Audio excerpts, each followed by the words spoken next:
नमस्कार, मेरा नाम रचना यदुवंशी है और आजकल मैं आपको कहानियों के मंच किस्सा कहानी से गोदान पढ़कर सुना रही हूँ।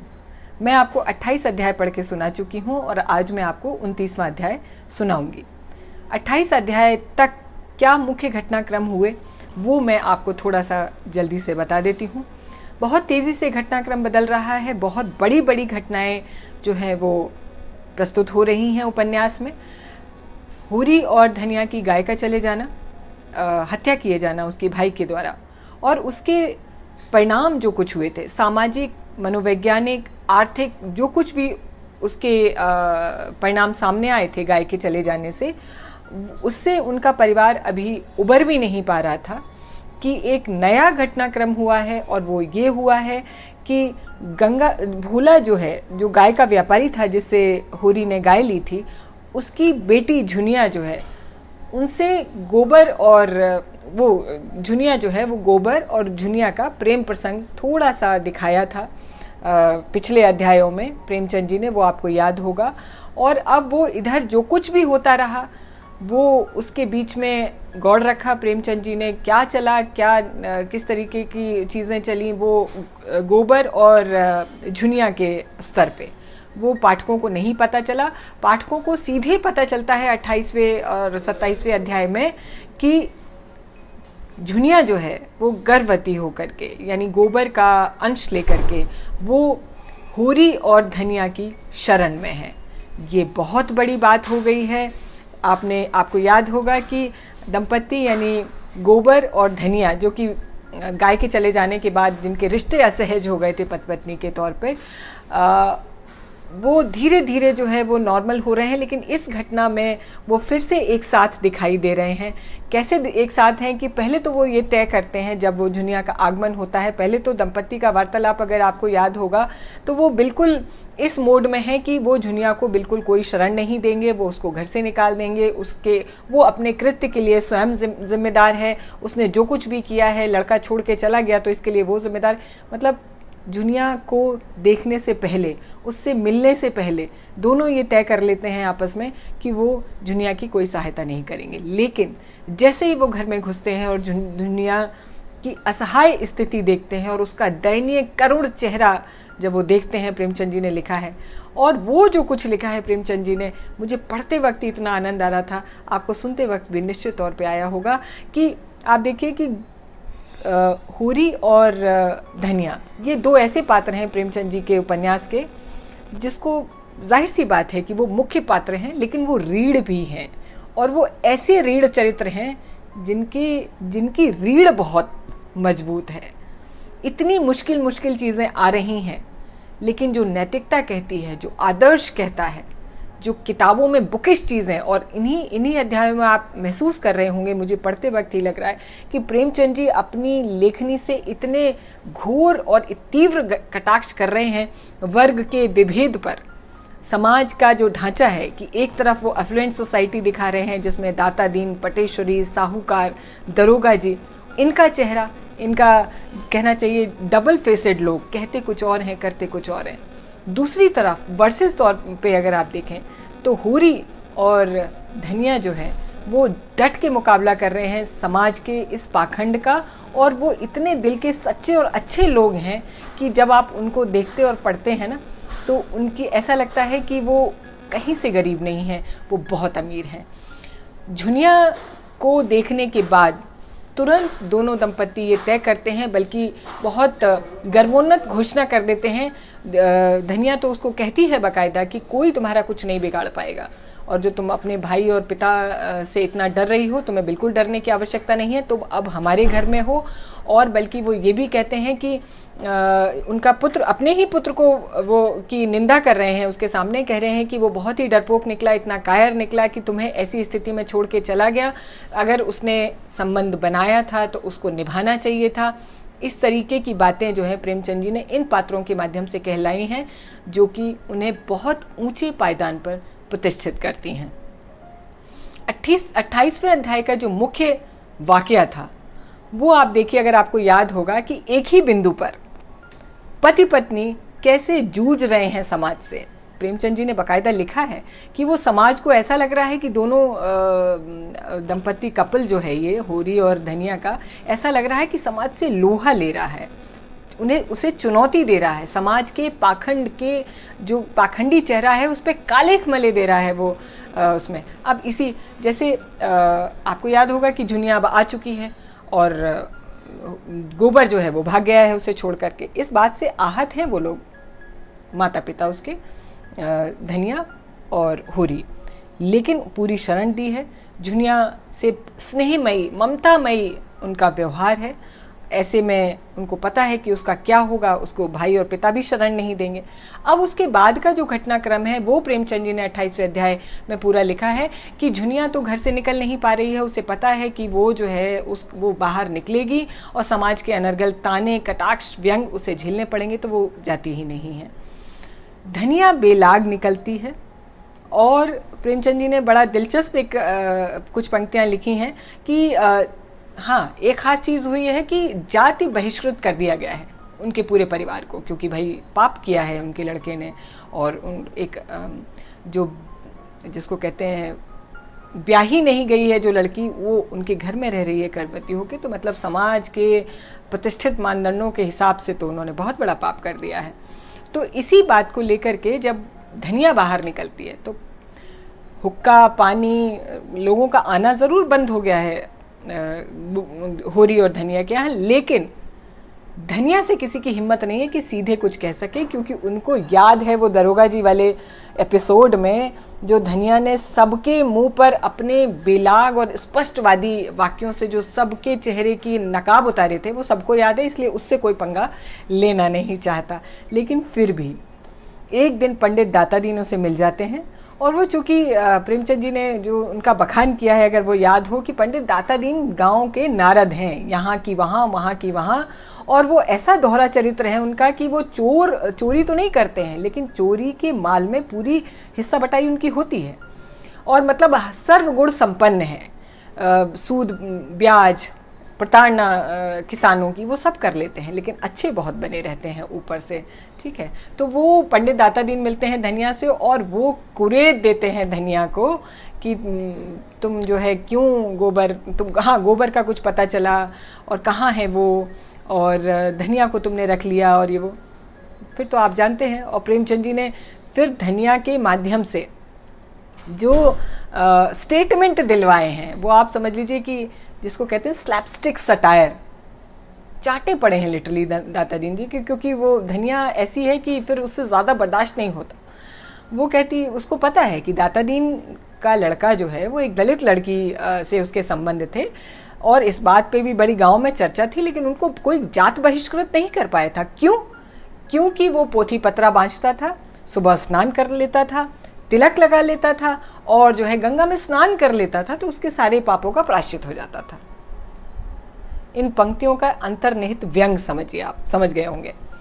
फिर धनिया जब आती है, जब वो सुन लेती है, फिर वो कहती है कि देखिए ऐसा है पंडित जी, मुझसे तो एक जीव की बेवकूफ़ी की वजह से, यानी गोबर की बेवकूफ़ी की वजह से मैं 2 जीवों की हत्या नहीं कर सकती। उसके जो जैसा भी है वो गोबर का ही अंश है, और वो गोबर का उससे संबंध था। मैं तो उसको लानत भेजती हूँ कि वो कायर निकला और भाग गया, लेकिन मैं ये नहीं कर सकती। और बड़े लोगों की तो कोई मतलब उन पे उंगली नहीं उठाता, वो सीधा उन पे जैसे ऐसे लगता है कि प्रश्न उठा देती है कि बड़े लोगों से यही काम बड़ा वर्ग करे। बड़े लोग मतलब बड़ा वर्ग, जो कुलीन विशिष्ट वर्ग है, धनाढ्य वर्ग है, वो करें तो कोई, और छोटे लोग अगर ऐसे निम्न स्तर के लोग करें, निम्न स्तर मतलब जो उतने धनाढ्य नहीं है, इतने समृद्ध नहीं है, उतने मजबूत नहीं है, तो समाज की मर्यादा बिगड़ जाती है, मर्यादा बिगड़ जाती है। वो कहती मैं ये 2 चेहरों वाला मैं ये नहीं रख सकती, और जिनको मर्यादा प्यारी हो वो अपना देखें। जो मेरा, वो कुल मिला के कहती है कि जो मेरा कॉन्शियस कहेगा, जो मेरी अंतरात्मा कहेगी, मैं वही करूँगी, और कोई मुझे रूल नहीं कर पाएगा, कोई डिक्टेट नहीं कर पाएगा। ये रवैया था धनिया का कि कैसे वो समाज को हैंडल करती है इसी मुद्दे पे। फिर दूसरी तरफ आगे ले जा कर के प्रेमचंद जी ने दिखाया है कि लाला पटेश्वरी उनको मिलते हैं होरी को, और वो भी कुरेदते हैं। लाला पटेश्वरी का भी पूरा बखान किया है प्रेमचंद जी ने कि वो जो है कोई कर्म ऐसा नहीं है जो वो करते ना हो, और साहूकारी से लेकर के और धोखेबाजी, किसानों का सूद ब्याज, वो सब करते हैं। लेकिन वही है कि जब प्रीचिंग की बात आती है, जो उपदेशों की बात आती है, तो ये छोड़ते नहीं किसी को। होरी चूंकि विनम्र है, वो इस तरीके की चीज़ों को जज्ब करना जानता है, वो एक्सपोज्ड है बाहर की दुनिया में, कैसे निभाया जाता है, कैसे सुना जाता है, कैसे सब्र रखा जाता है, होरी को पता है। लेकिन होरी भी उनको बहुत सधे शब्दों में जवाब देता है जब लाला पटेश्वरी कहते हैं कि तुमने उसको रख लिया और तुम, हाँ, लाला पटेश्वरी से कहते हैं तुम्हें तो ब्राह्मणों को भोज कराना होगा क्योंकि तभी ये पाप उतर पाएगा और ऐसा वैसा। तो प्रेमचंद जी ने लिखा है कि होरी भी सब्र तो रखता है, लेकिन वो भी बहुत सधे शब्दों में लाला पटेश्वरी को ये बता देता है कि गलती हो गई है उससे, कोई बात नहीं, लेकिन हम निभाएंगे। और जहाँ तक लाला पटेश्वरी उसको चेतावनी देते हैं कि तुम्हारी लड़कियों की शादी नहीं हो पाएगी, तो वो कहती कोई बात नहीं, सबका रखवाला ईश्वर है, कुछ ना कुछ हल ज़रूर निकलेगा।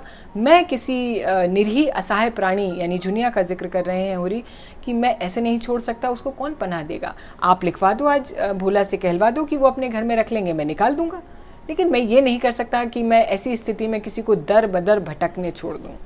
तो ये होरी और धनिया का चरित्र है कि कैसे वो समाज से लोहा ले रहे हैं और समाज को दिखा रहे हैं कि कैसे पूरी दृढ़ता से सच के साथ रहा जा सकता है, साधनहीन होने पर भी। 29वां अध्याय सुनिए। हाँ, 28वें अध्याय की लास्ट पंक्ति ये थी कि जब उन्होंने देख लिया पूरे समाज ने कि ये तो टस से मस नहीं हो रहे हैं, किसी के कहने में, किसी के उल्हानों से, किसी के तानों से ये दंपति तो परेशान ही नहीं हो रहा, तो सारे तथाकथित जो सेठ लोग हैं गांव के, वो कहते हैं कि इस बात पर पंचायत होगी। अब आगे दाता दीन बोले, मेरी आदत किसी की निंदा करने की नहीं है, संसार में क्या क्या कुकर्म नहीं होता, अपने से क्या मतलब, मगर वह राण धनिया तो मुझसे लड़ने पे उतारू हो जाती है। भाइयों का हिस्सा दबाकर हाथ में 4 पैसे आ गए तो अब कुपंथ के अलावा और सूझेगी भी क्या। नीच जात जहाँ पेट भर रोटी खाई टेढ़े चले, इसी से तो शास्त्रों में कहा गया है, नीच जात लतियाए अच्छा।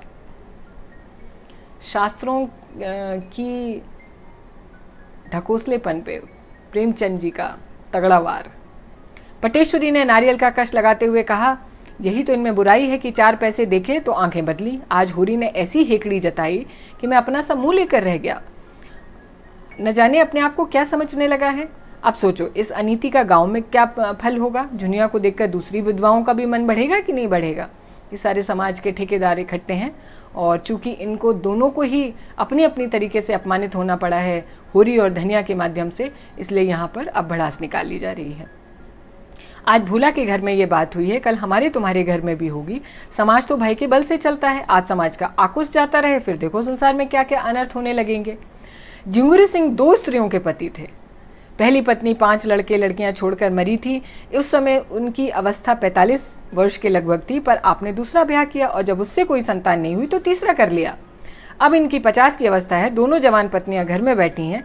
उन दोनों के विषय में तरह तरह की बातें फैल रही थी, पर ठाकुर साहब के डर के मारे कोई कुछ नहीं कह पा रहा था। और कहने का अवसर भी तो हो। पति की आड़ में सब कुछ जायज है, मुसीबत तो उसको है जिसको कोई आड़ नहीं है। ठाकुर साहब स्त्रियों पर बड़ा कठोर शासन रखते थे और उन्हें घमंड था कि उनकी पत्नियों का घूंघट कभी किसी ने देखा नहीं है। मगर घूंघट की आड़ में क्या होता है उनको ऐसी क्या खबर। बोले ऐसी औरत का तो सिर काट लेना चाहिए। होरी ने उस उल्टा को घर में रख के समाज में विष बोया है। ऐसे आदमियों को गांव में रहने देना सारे गांव को भ्रष्ट करना है। राय साहब को इसकी सूचना दे देनी चाहिए, साफ साफ बता देना चाहिए। अगर गांव में ये अनीति चली तो किसी की आबरू सलामत न रहेगी। पंडित नोखेराम कारकुन बड़े कुलीन ब्राह्मण थे। उनके दादा किसी राजा के दीवान थे, पर अपना सब कुछ भगवान के चरणों में भेंट करके साधु हो गए थे।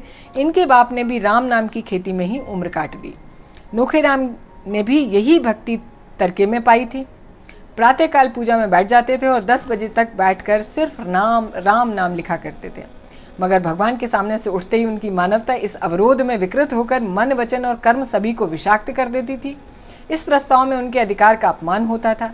फूले गालों में धसी हुई आंखें निकालकर बोले, इसमें राय साहब से क्या पूछना है, मैं जो चाहूं कर सकता हूं। लगा दो 100 रुपए का डांड, अपने आप छोड़ के भाग जाएगा। इधर बेदखली भी दायर किए देता हूं। पटेश्वरी ने कहा, मगर लगान तो बेबाक कर चुका है।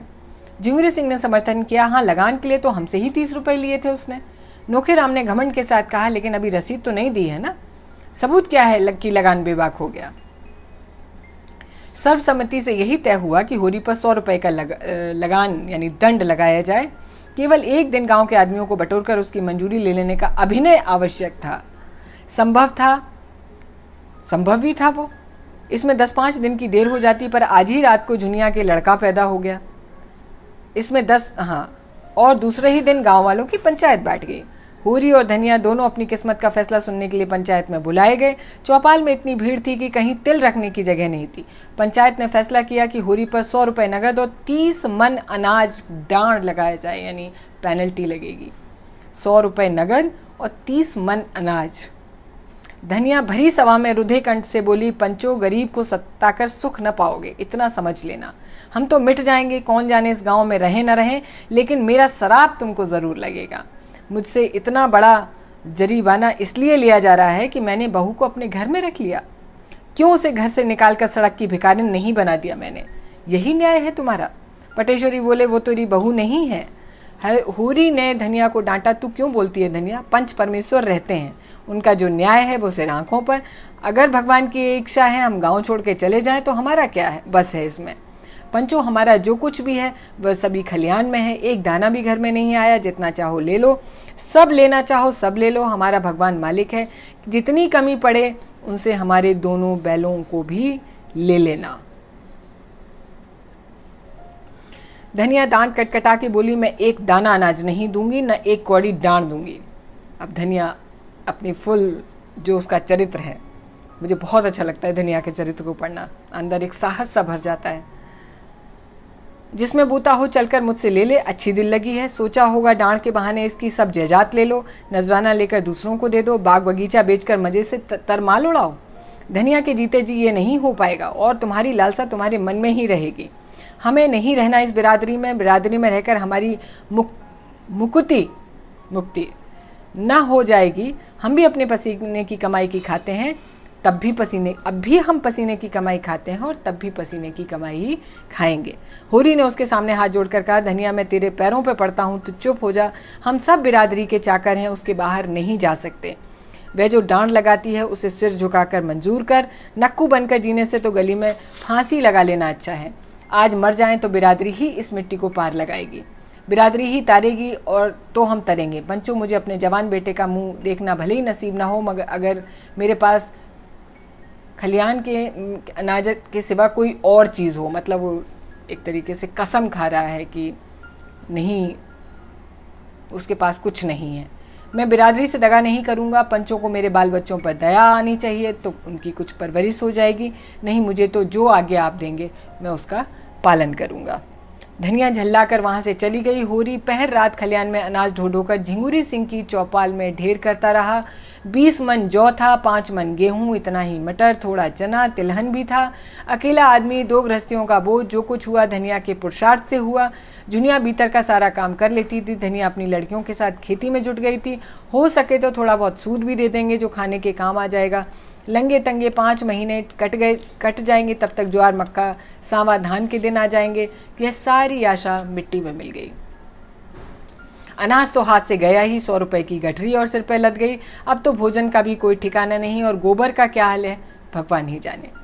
न हाल न कोई हवाल। अगर दिल इतना कच्चा था तो ऐसा काम किया ही क्यों, मगर होनहार को कौन टाल सकता है। बिरादरी का यह आतंक था कि अपने सिर पर लाद कर अनाज ढो रहा था, मानो अपने हाथों अपनी कब्र खोद रहा हो। जमींदार, साहूकार, सरकार, किसका इतना रौब था? कल बाल बच्चे क्या खाएंगे, इसकी चिंता प्राणों को सोखे लेती थी। पर बिरादरी का भय पिशाच की भांति सिर पर सवार अंकुश किए जा रहा था। बिरादरी से पृथक जीवन की वह कोरी कल्पना भी नहीं कर सकता था। शादी ब्याह, मुंडन छेदन, जन्म मरण सब कुछ बिरादरी के हाथ में है। बिरादरी उसके जीवन में वृक्ष की भांति जड़ जमाए हुए है और उसकी नसें रोम रोम में बिंधी हुई थीं। बिरादरी से निकलकर उसका जीवन विशृंखल हो जाएगा, तार तार हो जाएगा। जब खलियान केवल 1.5-2 मन जौ रह गया तो धनिया ने दौड़कर उसका हाथ पकड़ लिया। बोली, अब रहने दो, ढो चुके बिरादरी की लाज। बच्चों के लिए कुछ तो छोड़ोगे कि सब बिरादरी की भाड़ में झोंक दोगे? मैं तुमसे हार मानती हूँ। मेरे भाग्य में तुम्हारे जैसे बुद्धू का संग लिखा था। होरी ने अपने हाथ छुड़ाकर टोकरी में अनाज भरते हुए कहा, यह ना होगा धनिया, पंचों की आंख बचाकर एक दाना भी रख लेना मेरे लिए हराम है। होरी जो है उसका आदर्श ही उसके लिए सबसे बड़ा श्राप है। मैं तुमसे, हाँ मैं नहीं कर सकता, मैं ले जाकर सबका सब वहाँ ढेर कर देता हूँ, फिर पंचों के मन में अगर दया उपजेगी, मेरे बाल बच्चों को लिए कुछ दे देंगे तो भगवान मालिक है। धनिया तिलमिलाकर बोली, ये पंच नहीं राक्षस हैं, ये सब हमारी जगह जमीन छिनाकर माल मारना चाहते हैं, डांड तो बहाना है, समझ जाती हूँ, पर तुम्हारी आंखें नहीं खुलती हैं। तुम इन पिशाचों से दया की आशा रखते हो, सोचते हो 10-5 मन निकाल कर वो तुमको दे देंगे। मुंह धोके रखो, कुछ नहीं मिलेगा तुम्हें। जब होरी न माना, टोकरी सिर पर रखने लगा तो धनिया ने दोनों हाथों से पूरी शक्ति के साथ टोकरी पकड़ ली और बोली, इसे तो मैं नहीं ले जाने दूंगी, तुम मेरी जान भी ले लो, मर मर कर हमने कमाया, पहर रात को सींचा, अगोरा इसलिए कि पंच लोग मूछों पर ताव देकर भोग लगाएं और हमारे बच्चे दाने दाने को तरसें। तुम अकेले ही सब कुछ तुमने नहीं कर लिया है, मैं भी बच्चियों के साथ सती हुई हूँ यहाँ पर। सीधे टोकरी में रख दो, नहीं आज सदा के लिए नाता टूट जाएगा तुमसे, मैं कह देती हूँ। होरी सोच में पड़ गया, धनिया के कथन में सत्य था। उसे अपने बाल बच्चों की कमाई छीनकर तावान को देने का क्या अधिकार है? वह घर का स्वामी इसलिए है कि सब उसका पालन करें, इसलिए नहीं कि उनकी कमाई छीनकर बिरादरी की नज़र में सुर्खरू बने। टोकरी उसके हाथ से छूट गई। धीरे से बोला, तू ठीक कहती है धनिया, दूसरे के हिस्से पर मेरा कोई जोर नहीं, जो कुछ बचा है वो ले जा, मैं पंचों से कह देता हूँ। धनिया अनाज की टोकरी घर में रखकर अपनी दोनों लड़कियों के साथ पातों के जन्मोत्सव में गला फाड़ फाड़ कर सोहर गा रही थी, जिसे सारा गांव सुन ले। आज ये पहला मौका था कि ऐसे शुभ अवसर पर बिरादरी की कोई औरत नहीं आई थी। सौर से दुनिया ने कहला भेजा था, सोहर गाने का काम नहीं है, लेकिन धनिया कब मानने वाली थी? अगर बिरादरी को उसकी परवाह नहीं तो वो भी बिरादरी की परवाह नहीं करती। उसी वक्त होरी अपने घर को 80 रुपए पर झिंगुरी सिंह के हाथ पर गिरवी रख रहा था। डांड के रुपए के इसके सिवा वे कोई प्रबंध नहीं कर सकता था। 20 रुपए तो तिलहन, गेहूं, मटर से मिल गए, शेष के लिए घर लिखाना पड़ गया। नोखेराम तो चाहते थे कि बैल भी बिकवा लिए जाएं, लेकिन पटेश्वरी और दाता दीन ने इसका विरोध किया। बैल बिक गए तो होरी खेत कैसे जोतेगा? बिरादरी उसकी जायदाद से रुपए वसूल करे, पर ऐसा तो न करे कि गांव छोड़ के भाग जाए, इसलिए बैल बच गए। होरी रहन नामा लिखकर कोई 11 बजे घर आया तो धनिया से पूछा, इतनी देर तक वहाँ क्या करते रहे? धनिया ने पूछा। होरी ने जुलाहे का गुस्सा दाढ़ी पर उतारते हुए कहा, करता क्या, इस लौंडे की करनी भरता रहा। अभागा आप तो चिंगारी छोड़ के चला गया, आग मुझे बुझानी पड़ रही है। 80 रुपए में घर रहन लिखना पड़ा, करता क्या, हुक्का खुल गया है, बिरादरी ने अपराध क्षमा कर दिया है। धनिया ने ओठ चबा कर कहा, ना हुक्का खुलता तो हमारा क्या बिगड़ जाता? 4-5 महीने नहीं किसी का हुक्का पिया तो छोटे हो गए क्या? मैं कहती हूँ कि तुम इतने भूंदू क्यों हो? मेरे सामने तो बड़े बुद्धिमान बनते हो, बाहर तुम्हारा मुंह ही बंद हो जाता है। ले दे के बाप दादों की एक ही निशानी घर बचा था, आज तुमने उसका भी 12 न्यारा कर दिया। इस तरह कल ये 3-4 बीघा ज़मीन है, इसे भी लिख देना, तब गली गली भीख मांगना। मैं पूछती हूँ, तुम्हारे मुंह में जीभ नहीं थी कि तुम उन पंचों से पूछते कि तुम कहाँ के धर्मात्मा हो जो दूसरों पर डांड लगाए फिर रहे हो? तुम्हारा तो मुंह देखना भी पाप है। होरी ने डांटा, चुप कर, बहुत चढ़ चढ़ के बोलती है, बिरादरी के चक्कर में अभी पड़ी नहीं ना, नहीं तो मुंह से बात नहीं निकलती। धनिया उत्तेजित हो गई, बोली, कौन सा पाप किया है, किसके लिए बिरादरी से डरें? किसकी चोरी की है, किसका माल काटा है, या किसकी मेहरिया हमने रख ली है?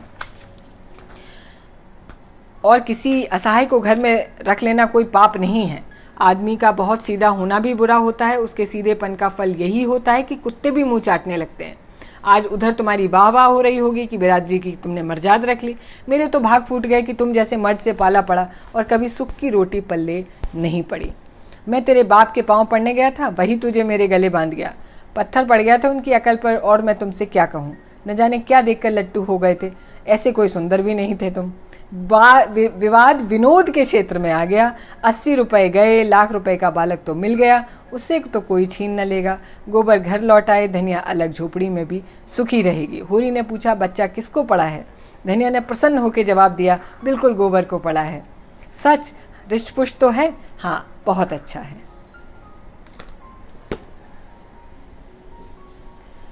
29वां अध्याय आज यहाँ खत्म हुआ। अगले रविवार मिलती हूँ आपके साथ गोदान के साथ, प्रेमचंद जी के गोदान के साथ 30वें अध्याय के लिए।